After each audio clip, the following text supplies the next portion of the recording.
शुरुआत करते हैं उन सारे टॉपिक्स के साथ जो हमने अभी तक सीखे हैं। We have learn so many things, whatever was important we have learn. Now it's your duty to speak some sentences with me. Are you ready? Be confident. Yes sir. You say yes sir, we are ready. Come on everybody. Are you ready? Are you excited? Yes sir.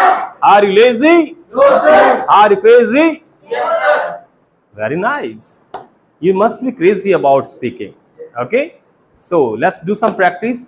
और थोड़ी see translation कर लेते हैं। Although I don't focus upon translation, फिर भी थोड़ी बहुत करेंगे सेंस के हिसाब से। Whenever we are going to do translation, we have to use our brain, because God has given us a wonderful thing which is known as brain. So ये brain का आप यूज करिए अपना पूरा, ठीक है? ये नहीं कि सर ने सेंटेंस के आखिर में ता लगा दिया है कि चुका है चुकी है लगा दिया है। Use your brain. चलो शुरू करें बच्चों। तो बोलेंगे कल मैं जल्दी उठा। सेकंड फॉर्म का यूज करेंगे I walk up early yesterday. बोलिए कम ऑन। जैसे ही मैं उठा, as soon as। बोलिए कम ऑन। जैसे ही कोई काम होता है आप बोलते हैं as soon as। बोलिए as soon as I woke up। मैंने देखा मेरे पापा अखबार पढ़ रहे थे। फिर से बोलिए my father was reading the newspaper. जबकि फिर से कंफ्यूज हो गए। जबकि को हम बोलते हैं वेयर एज। क्या बोलेंगे? जबकि मेरी मम्मा खाना पका रही थी। Whereas my mom was preparing. मैंने सोचा कि मैं पार्क जाऊंगा। आई थॉट दैट विल नहीं। आई टोल्ड यू जब पास्ट की कहानी में विल जुड़ जाता है तो विल नहीं रहता, अपना रूप बदल लेता है और वुड बन जाता है। I thought I would go to park. बोलिए कम ऑन। लेकिन अचानक से, सडनली। बोलिए या बोलेंगे ऑल ऑफ अ सडन। क्या बोलेंगे? मेरे दिमाग में एक विचार आया। An idea came to my mind. बोलिए मैंने पार्क जाने का प्लान कैंसिल कर दिया। I cancelled the plan to go to the park। बोलिए come on। और उसके बाद मैं फिर से सो गया। And I slept again। come on। आखिरकार, आफ्टर ऑल। बोलिए आखिरकार मैं थका हुआ था। After all I was very tired. बोलिए come on। क्योंकि पिछली रात मैं सोया नहीं था। बिकॉज एक बच्चे ने पहचाना कि हैड वाला सेंटेंस है ये। Because I had not slept the previous night. बोलिए come on. I had not slept the previous night. बोलिए कम ऑन। खैर छोड़िए इसे, लीव इट। बोलिए कभी कभी मेरे दिल में ख्याल आता है। Sometimes an idea hits my mind. बोलिए कम ऑन।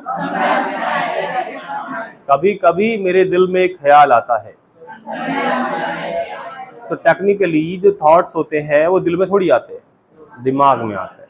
तो इसीलिए हम बोलेंगे sometimes an idea hits my mind. एक दिन मेरा दोस्त मेरे पास आया। Second form one day one of my friends या फ्रेंड। क्या बोलेंगे?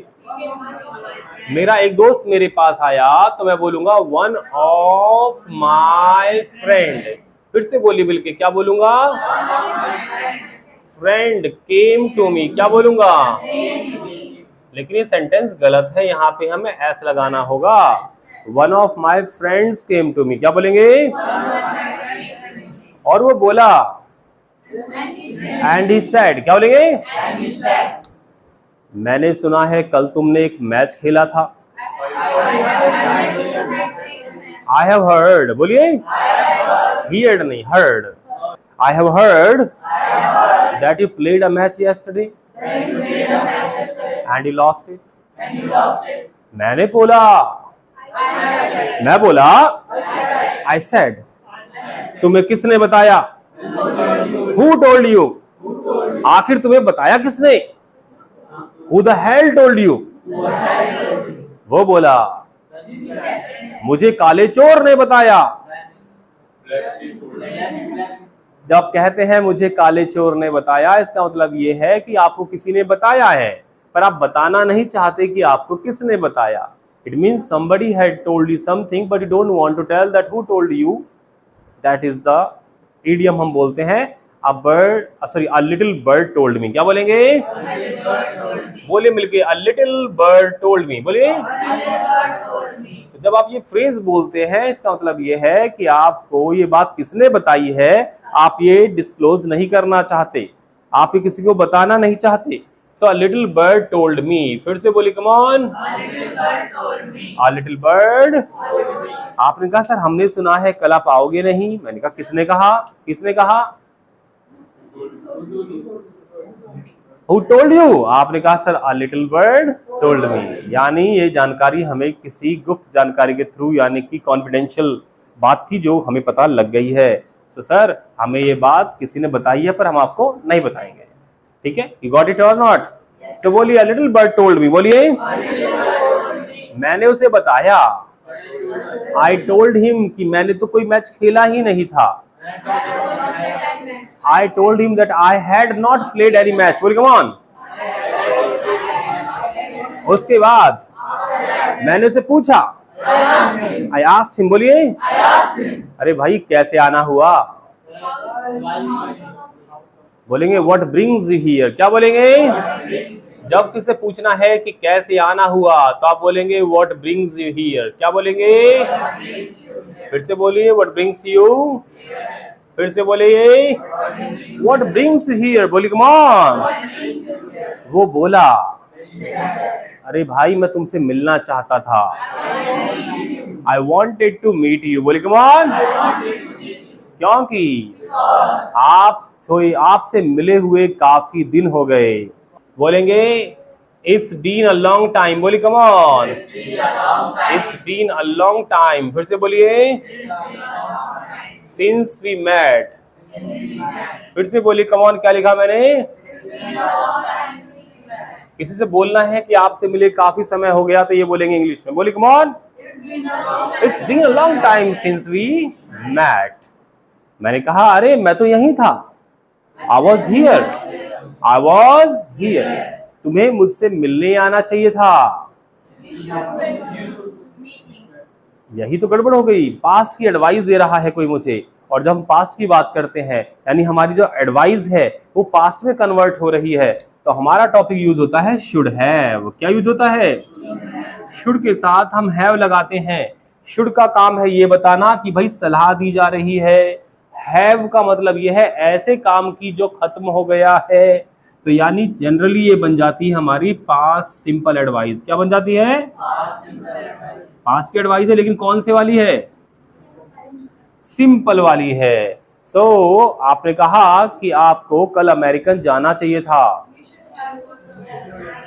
अब भाई हैव लग गया है तो दिमाग लगाओ, हैव के बाद कभी भी देख लेना हमेशा थर्ड फॉर्म आती है। कभी भी हैव का यूज होगा उसके बाद हमेशा वर्ब की कौन सी फॉर्म आएगी? कौन सी फॉर्म आएगी? अरे तेज से बोले कौन सी फॉर्म आएगी? किसके बाद थर्ड फॉर्म आएगी? हैव के बाद कौन सी फॉर्म आएगी? शुड के बाद क्या आ गया है? तो हैव के बाद क्या आएगा? तो सेंटेंस बोल दीजिए कल आपको अमेरिकन आना चाहिए था। Very nice. यू बोलिए यू शुड हैव। बोलिए कम ऑन। फिर से बोलिए यू शुड हैव। बोलिए कम की थर्ड फॉर्म क्या होती है? अरे कम की थर्ड फॉर्म कम होती है। कम की थर्ड फॉर्म कम होती है, वो मैं बता रहा हूं आपको। You should have come yesterday. बोलिए कम ऑन। बहुत अच्छे। किस किस को शुड का यूज आ गया? हाथ उठाए, कम ऑन। Very nice. तो फॉर्मेट कैसे बनेगा? जब भी हमें शुड हैव का फॉर्मेट बनाना है तो सबसे पहले क्या लगाना है?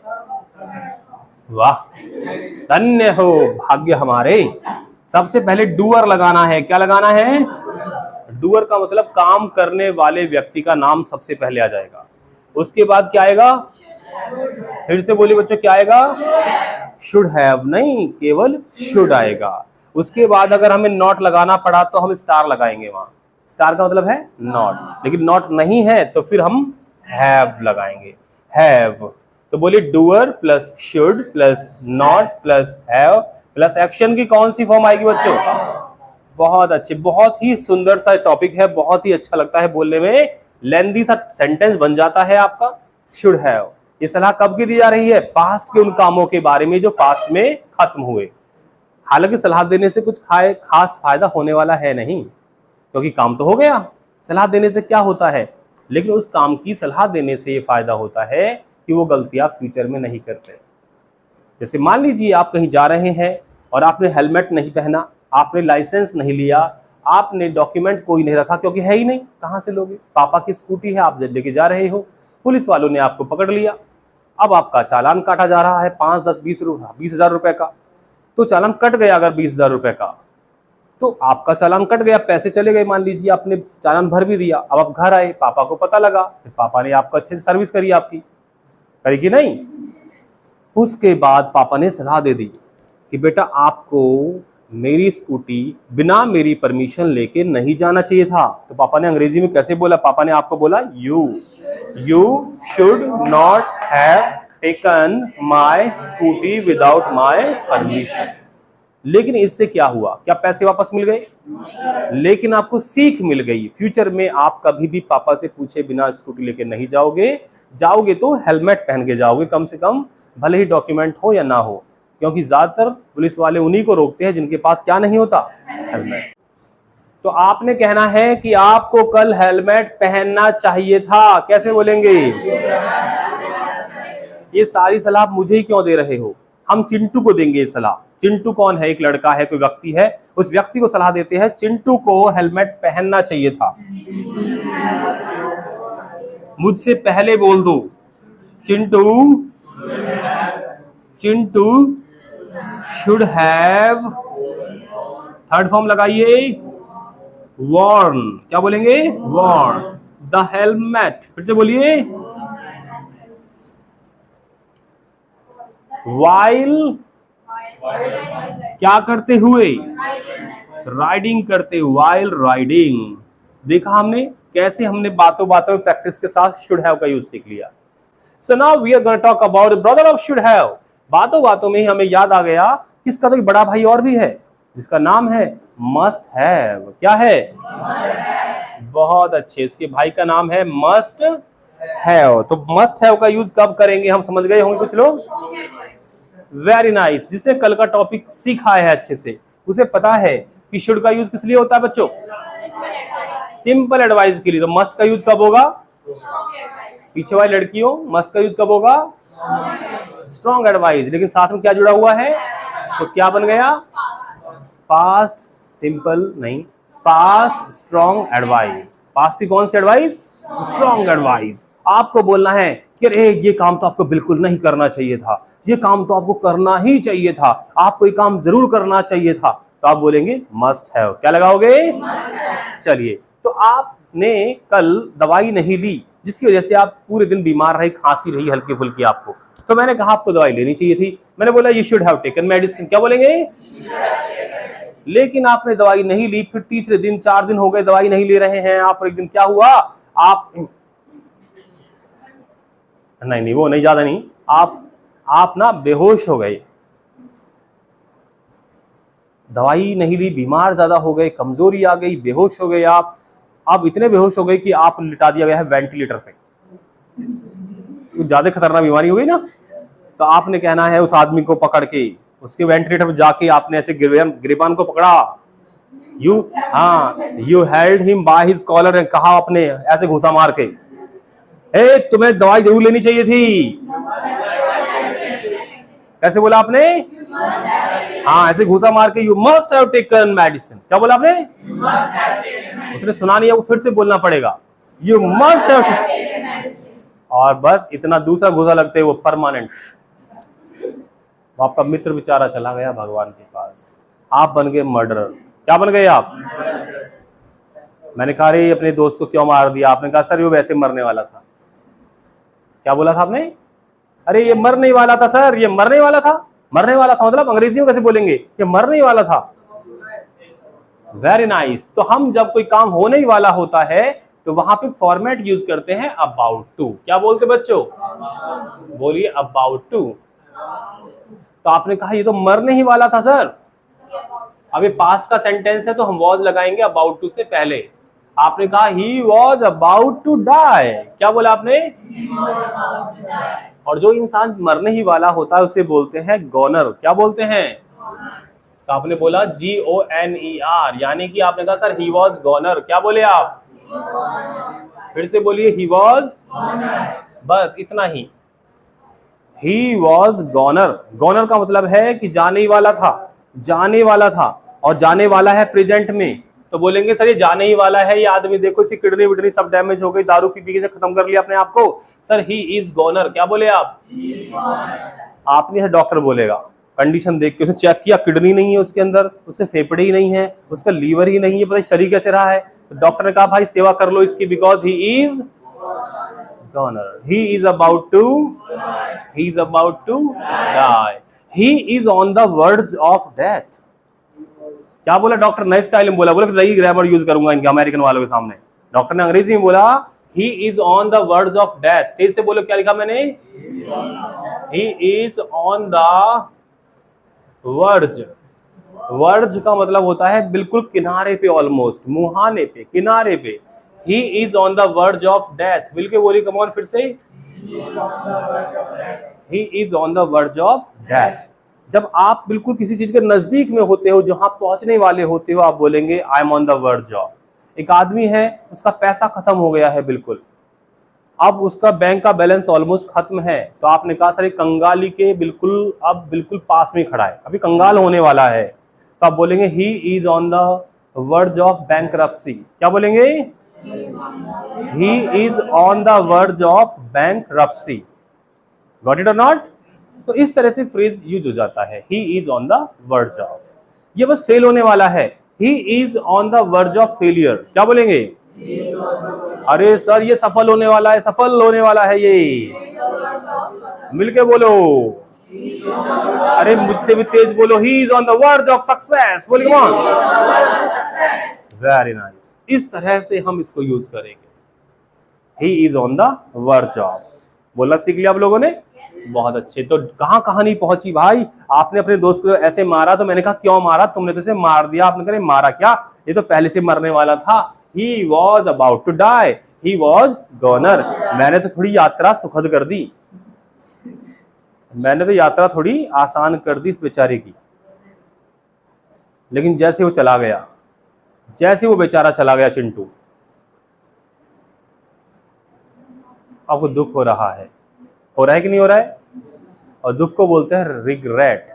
जो इस तरह का दुख होता है उसे बोलते हैं रिपेंट। क्या बोलते हैं? रिपेंटेंस। यानी आप रिपेंट कर रहे हो, आप रिग्रेट कर रहे हो कि अरे यार ये तो मैंने बहुत गलत कर दिया। आपको याद आ रही है अपने दोस्त, क्या बोल रहे हैं? अरे मेरा दोस्त नहीं रहा, मेरा दोस्त नहीं रहा यार। ऐसे, हाँ ऐसे आंखों में ऐसे करके। तो आप इंग्लिश में कैसे बोल रहे हो मेरा दोस्त नहीं रहा? बिल्कुल, ही इज नो मोर। क्या बोलेंगे? No more. नो मोर पर ध्यान से सुनेंगे आप, नो मोर का यूज कैसे करना है। नो मोर का मतलब और वो चीज अब नहीं है। कई लोग इसका गलत मतलब समझते हैं। हरियाणा में स्कूल के बच्चे स्टैंड पे खड़े थे, लड़के भी लड़कियां भी। अचानक से वहां सरकारी बस आके रुकती है, और जैसे ही वो बस रुकती है तो कंडक्टर है वो सारी लड़कियों को अंदर बिठा लेता है, और जैसे लड़के बैठने को शुरू होते हैं, चढ़ना शुरू होते हैं, बोलता है no more no more no more, यानी कि और नहीं अब जगह नहीं है भाई। तो लड़के बड़े चालाक हैं, कह रहे अच्छा मोरनियों को बिठा लिया और हमें मना कर रहा है no more no more no more. चलिए anyway, so he is no more. उसने, आपने दुखी होकर बोला my friend is no more. जब कोई बेचारा मर जाता है तो उसके लिए बड़े अजीब और गरीब वर्ड यूज करते हैं। कोई बोलते हैं अरे वो खत्म हो गए। खत्म हो गए? कोई पानी था जो खत्म हो गया भाई? हाँ, कोई बोलता है एक्सपायर हो गए। अरे भाई कोई दवाई थी जो एक्सपायर हो गई, राइट? सो ऐसे से वर्ड्स आप ना बोले। कुछ सीधा बोलते मर गया, नहीं, आप हिंदी में बोले गुजर जाना। क्या बोलते हैं? यार वो गुजर गए। कुछ लोग उधर यूपी में बोलते टपक गए, वो फला तो टपक गए, तो भी बोलो अजीबोगरीब वर्ड्स है मरने के हमारे यहाँ पे। आप सही वाला यूज करें। कैसे बोलेंगे अंग्रेजी में? अंग्रेजी में बोलेंगे ही इज नो मोर, और हिंदी में बोलेंगे वो गुजर गए। ये फिर भी सही लगता है थोड़ा सा। तो ही हैज किक्ड द बकेट, क्या बोले आप? ये एक फ्रेज है, एक इडियम है, जिसका मतलब होता है मृत्यु हो जाना। So he has kicked, second form लगा, थर्ड फॉर्म लगाएंगे, हैज के साथ यूज हुआ है। He has kicked the bucket, यानी वो गुजर गए हैं। He has kicked the bucket. Simple बोल सकते हैं ही हैज डाइड, क्या बोलेंगे? तो ये सबसे बढ़िया वर्ड मुझे लगता है ही इज नो मोर कहना। गॉट इट और नॉट? चलिए, सो आपने अपने दोस्त को मार दिया, आपको दुख हो रहा है, तो आप बोल रहे he is no more, he is no more. तो मस्ट हैव की बात हो रही थी। आपने क्या बोला था कि तुम्हें दवाई जरूर लेनी चाहिए थी? मिलके बोली, come on. You must have taken the, फिर से बोलो तेज से। Very nice. ऐसे बहुत सारे काम होते जिन्हें करने के बाद अब पछतावा होता, आप कहते हैं ये काम तो करना चाहिए था। आपके एग्जाम में आपने मेहनत नहीं की, आप फेल हो गए, अब क्या बोलोगे अपने आप से? यार मुझे पढ़ाई तो करनी चाहिए थी, मुझे जरूर करनी चाहिए थी, पढ़ना चाहिए ही था मुझे, यार मुझे पढ़ाई करनी चाहिए थी। कैसे बोलेंगे? तो ये सलाह अपने आप को भी दे सकते हैं आप। ये हो गई हमारी स्ट्रॉन्ग एडवाइस। क्या बोलेंगे? इसे स्ट्रॉन्ग एडवाइस तो हम बोलते ही है, साथ में हम इसे स्ट्रॉन्ग रिग्रेट भी बोलते हैं। स्ट्रॉन्ग रिग्रेट, क्या बोलेंगे बच्चों? रिग्रेट कौन से वाला हो रहा है आपको? स्ट्रॉन्ग वाला रिग्रेट हो रहा है, यार ये तो बिल्कुल नहीं करना चाहिए था, ये तो करना ही चाहिए था। So I must have studied hard, मिलके बोलिए मुझसे तेज आवाज में, come on everybody. I must have studied hard, बोली come on. I must have studied hard. बहुत अच्छी। आपने कार, आपको नई नई कार मिली, कार है, बड़ी लंबी सी कार है, नाम कुछ भी ले सकते हैं आप, लंबी सी कार है, आपको पहली बार चलाने का मौका मिला है, आपने नई खरीदी है अभी, और आपने उस कार को ऐसे दौड़ाया है 200, 300, 400, 500 की स्पीड पे कि जब शाम को आप वापस आए तो कार नैनो बन गई थी, थोड़ी ऊंची और थोड़ी छोटी हो गई थी, यानी कि आपने उसे कहीं डैमेज कर दिया। अब आप पछता रहे हैं कि यार मुझे ना अपनी कार तेज नहीं चलानी चाहिए थी।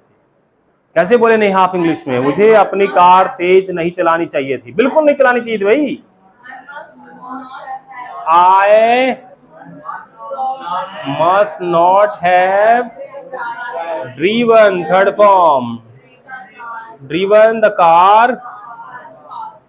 rashly, क्या बोलेंगे? rashly का मतलब तेज। So आपने कहा I should not have driven the car rashly, या सीधा बोल देंगे I must not have driven rashly, I must not have driven rashly। तो ऐसे ऐसे सेंटेंस बनाने में काम आता है फॉर्मेट। ये सारी चीजें पास्ट की है, पास्ट में हो चुकी है, बस अब हम पछतावा कर रहे हैं, या हम सलाह दे रहे हैं किसी को, या खुद को भी दे रहे हैं। तो इन्हें आप पछतावे माने या तो आप सलाह माने। अगर स्ट्रॉन्ग वाली है तो मस्ट हैव, और कम स्ट्रॉन्ग है तो शुड हैव। अब क्योंकि आपको शुड हैव समझ में आ गया है तो आपको मस्ट हैव भी आ गया है। अब क्योंकि मस्ट हैव आ गया है तो आपको तीसरा और आने वाला है इनका भाई, ऑट टू हैव, वो भी समझ में आ गया होगा अपने आप ऑटोमेटिकली। ऑटोमेटिकली समझ रहे हैं आप? फोटो में टकली। Very nice. तो भाई आपने बोला ऑट टू हैव, क्या बोला आपने? नॉट आएगा तो यहां पे आएगा स्टार की जगह। तो मैं बहुत लंबे लंबे एग्जाम्पल नहीं ले रहा, बहुत सिंपल सादा सा एग्जाम्पल ले रहा हूं ताकि गरीब से गरीब बच्चा, अरे पढ़ाई में गरीब मतलब, वो भी समझ जाए कि इसका यूज कैसे हो रहा है। तो ये है हमारा मोरल एडवाइस के लिए। किसके लिए? मोरल। कौन सी? तो ये बन गई हमारी पास्ट की मोरल एडवाइस, यानी कि नैतिक सलाह। क्या बन गई बच्चों? नैतिक सलाह। और मुझे अपने मम्मी पापा की बात माननी चाहिए थी, मुझे उनकी आज्ञा का पालन करना चाहिए था। कैसे बोले आप इंग्लिश में? या मुझे अपने मम्मी पापा का दिल नहीं दुखाना चाहिए था। ये सही। I ought not to have, I ought not to, रह गया, I ought not to have hurt, hurt की थर्ड फॉर्म लगा दो। hurt की थर्ड फॉर्म क्या होती है? सेम रहती है, जुगाड़ मत कर देना, hurted कर दो कभी। So I ought not to have hurt my parents feelings चाहें तो, या तो यही रहने दो, हर्ट माय पेरेंट्स, खत्म। हर्ट का मतलब चोट पहुंचाना भी होता है, दिल दुखाना भी होता है। सो कितना कॉमन सा सेंटेंस है। एक आदमी तिरंगा लेके निकला ऐसे 15 अगस्त को, अपनी बाइक पे लगा लिया, आगे अपनी कार पे लगा लिया, और वही तिरंगा अगले दिन उसने फेंक दिया उतार के। आपने देख लिया, आपने क्या सलाह दी उसे? ये तो प्रेजेंट की होगी ना सलाह कि आपको फेंकना नहीं चाहिए। ये सलाह आपने उस दिन नहीं दी उसे, 4-5 दिन बाद आपने उस घर के सामने तिरंगा पड़ा हुआ देखा, आपने कहा ये क्या किया तूने? बोला रे तो मैंने फिर उसी दिन फेंक दिया था यार, मैं क्या करता इसका, मेरा तो शौक पूरा हो गया, दिखावा करना था, रील्स बनानी थी, बन गई, अब क्या करना है इसका। तो आपको आया गुस्सा और आपने कहा भाई साहब, एक अच्छा देशवासी होने के नाते तुम्हें तिरंगे झंडे को का अपमान नहीं करना चाहिए था। कब? उस दिन 16 तारीख को। कैसे बोला इंग्लिश में आपने? Being a good Indian. क्या बोलेंगे? You ought not to have disrespected national flag. It should not, you ought not to have disrespected the national flag. So these are the topics. बहुत क्रूशियल टॉपिक है, छोटे छोटे topic है, बहुत लंबा करके लोग पढ़ाते हैं 2-2 दिनों में, 3 दिनों में। बट जो लोग इंटेलिजेंट है आपके जैसे, वो इन्हें ऐसे ही थोड़ी ही देर में 5 से 10 मिनट में सीख लेते हैं। अब मुझे बताओ, क्या मैं गलत तो नहीं? Did you get it? Yes, sir. समझ में आ गए आपको? Yes, sir. जो तेज बोलेगा उसको समझ में आ गए हैं। So Yes, sir. समझ गए आप? Yes, sir. Very nice. अभी